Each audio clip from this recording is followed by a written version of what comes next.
Hello, we're live and I'm late. And I'm looking at there. Okay, that's the camera. You thought I know where the camera is by now. I can't hear much actually because I'm late because we've been out doing the trick or treating and it took ages. So I thought I'd be here on time, but I'm not. I am very late, so sorry about that. Sorry about all my loyal fans who are standing by at 7 o'clock, but you're probably out trick-or-treating yourselves. So we've got some questions tonight. Oh, this is weird because I can't hear myself because I got my helmet on. Right, we've got a few questions here. I've got them on the on my other screen, two-screen system here. Got a few questions regarding the settling early post-operative breast implants. So these questions relate to it is Happy Halloween, Dawn. Look at that. You've seen your comment. I've got a live comment. Dawn, happy Halloween. I hope you've had some successful trick-or-treating. We have got a ridiculous amount of sweets in the house now, which I don't know what we're going to do with. Well, I do know what we're going to do with. I'm them. They're going to do it. I'm not going to have nothing to do with it because I don't get a body like this by eating sweets. That's for sure. Amy, happy Halloween. My eyebrows are wonky. That can easily be sorted. There you go. How's that? Is that better? So the questions, right? So so this is relating to 2 weeks post breast augmentation. With over subfascial, do they still drop? As I am still very high and quite pointy. Well, bottom line, first thing to say is anything that is happening at 2 weeks post surgery, doesn't matter what surgery it is, to be quite frank. Well, I will say don't worry about it. I guess not anything. Actually, I retract that statement because there are some things you'd worry about. So significant swelling and redness and infection you would worry about. So I wouldn't say don't worry about anything at 2 weeks post-op. But if you're worried about some cosmetic issues, as these questions are, don't worry about cosmetic issues at 2 weeks post-op because everything settles. And what I normally say to people is not to worry about it because things settle and things change. I can't guarantee that things will change and be fine. But I can guarantee that things will be changing, that this isn't your final result. So that's the main thing to say, that don't worry about it. They usually change and are fine, but they might not be fine, and we might need to do something, but we wouldn't know yet. We have to leave to at least 3 months, three months when things really start to settle. So that's the disclaimer, or whatever, the rider to preface all this. And I'm going to like that comment if I can. No, I can't. Thanks, Shirley. Oh, God. Block Shirley. I don't want to block you. No. Right. Okay. Oops. Right. Okay. Oh, God. Oh, look, have I got my... Can I actually have... So, that's the disclaimer to these questions. But anyway, I'm going to specifically answer the questions now. Number one question. Will over... oh, look at that. Is that head? Oh, is that just for Halloween? Have I got that back? Will over... subfascial, do they still drop? So I'm still very high and quite pointy. Yes, they do. In fact, more so. One of the problems with having implants under the muscles is that they can stay high. So the fact that they're on top of the muscle in the subfascial plane means they're much less likely to stay high. Personally, the only problems, I think I'm right in saying this, the only problems I've ever had with implants being too high are with implants under the muscle. That doesn't mean all implants under the muscle are high, but it is a risk with putting implants under the muscle, which is much less likely with the fact that they're over the top of the muscle. So don't worry if they're still quite pointy and high, and the fact that they're subfascial on top of the muscle is a good thing. And at 2 weeks, as I say, they will settle. They're always a bit pointy and high, I suppose, in the early post-operative period. And the other question specifically is, are you seeing this thing going around in the middle, or is that just me? Anyway, the other thing specifically is I also have a shadow of my old crease on my left breast. Will that iron out when they drop and soften? I hope so.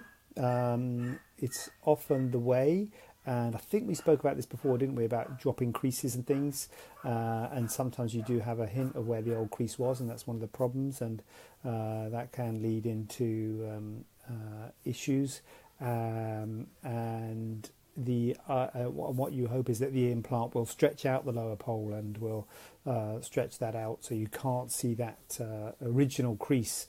But sometimes, certainly in the early stages, you can see an idea of where the original crease was. But again, I would hope that that would settle over time and be absolutely fine. So again, I wouldn't worry too much about that.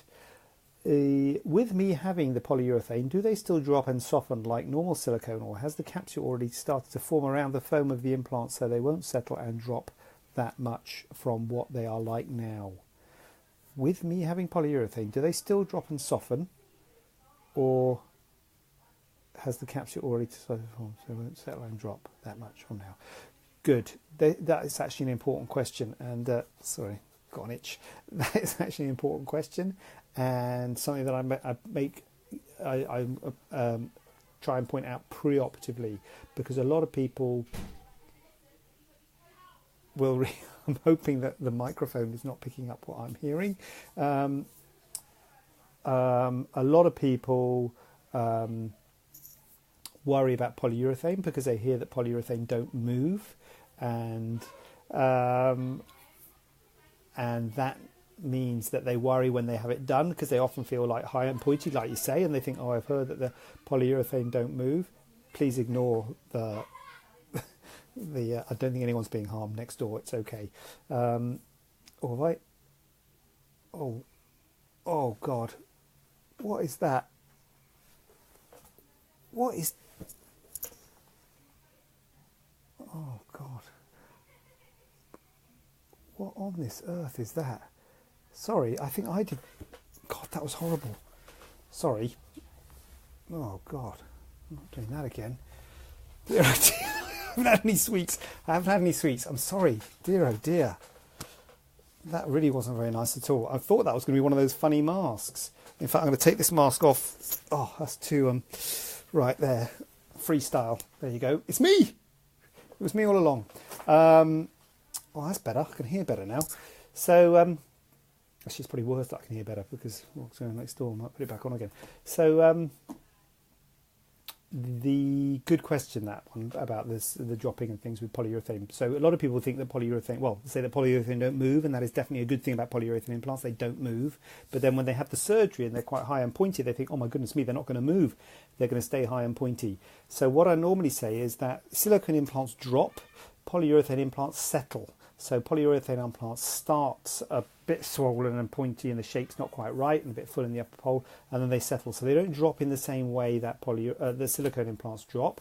So the actual position of the implant, and if you look at the position of your inframammary fold, I'm hoping that's going to be in a good position, but it's just the shape in the lower pole isn't quite full enough. That's normally what happens, and that shape needs to round off. So polyurethane implants don't actually drop in that they don't sort of stay high and drop, but the shape does settle and the fullness in the upper pole does settle. So it's a similar sort of thing to what happens with silicone implants, but it's just a bit more subtle with polyurethane implants. So yeah, they do, and it's not to do with the fact that the capsules started to form around. The capsule is not the issue really. It's just that there isn't really a capsule at the moment, but there is. The tissues will be sort of growing into the implant. But the thing, oh, what?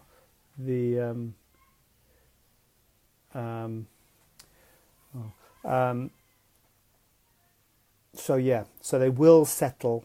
I wouldn't say they'll drop, but they will settle and change from how they are now. And if you're worried, I can show you photos of people who've settled in quite significantly in the time, from 2 weeks to 3-4 months. So yeah, that's a really good question, and something that I try and make a point about, that pre-op, that they do settle in, even though polyurethane implants don't move, they do settle because the tissues around them are swollen.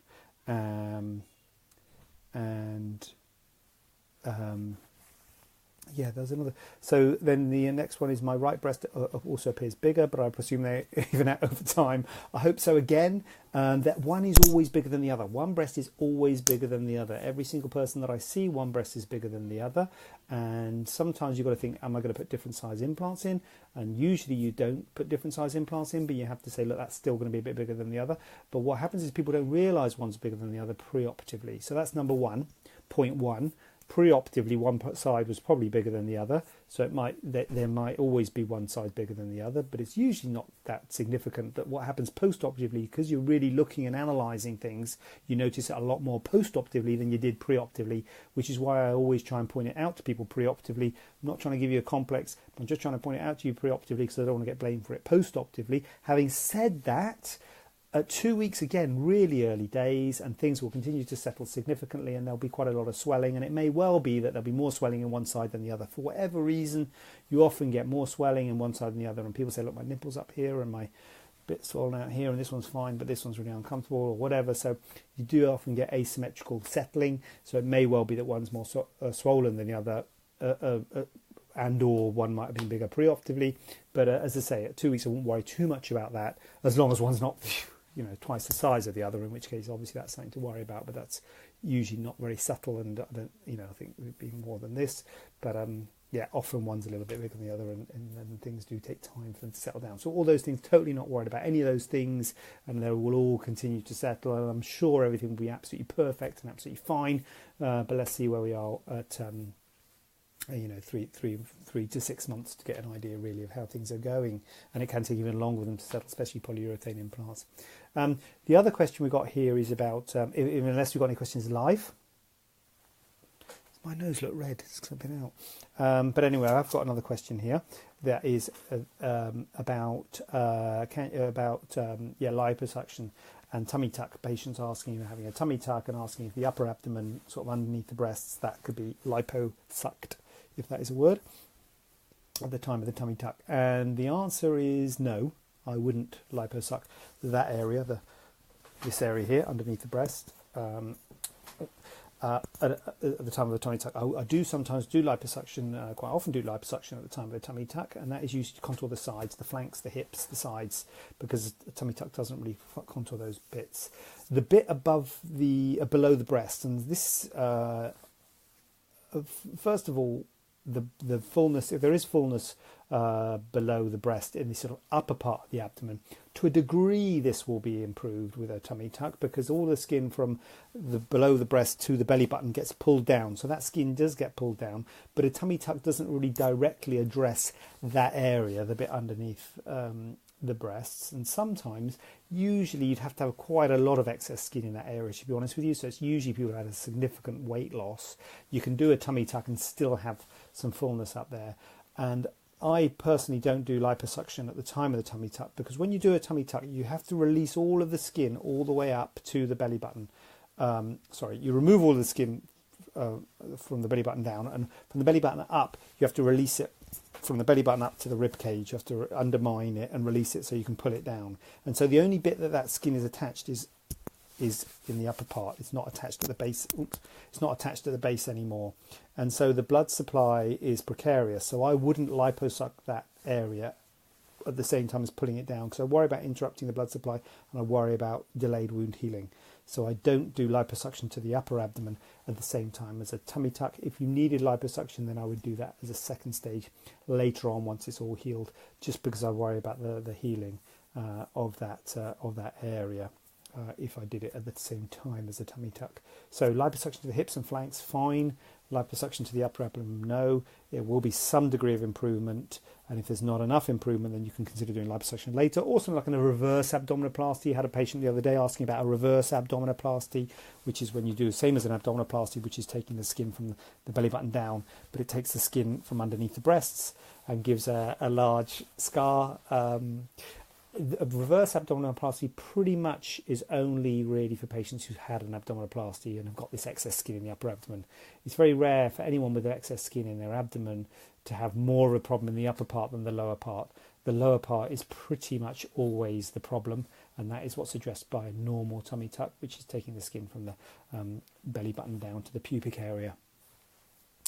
went a bit off piste there. So that is that, and I am everything's gone eerily quiet outside my room, which slightly worrying. But anyway, it's worse when that happens than when it's loud. But so I am going to go and see if I can break up the fights now over the sweets, and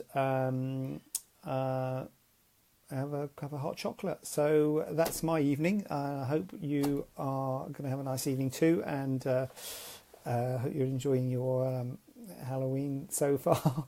And again, sorry I'm late tonight, and I'm going to check myself out, and I will be back next week here. So if you've got any questions, as ever, please let us know, and I'll be happy to go through them, or ask them live. Come on, we've had some live interaction tonight with the Happy Halloweens. No questions, but you know, that's okay.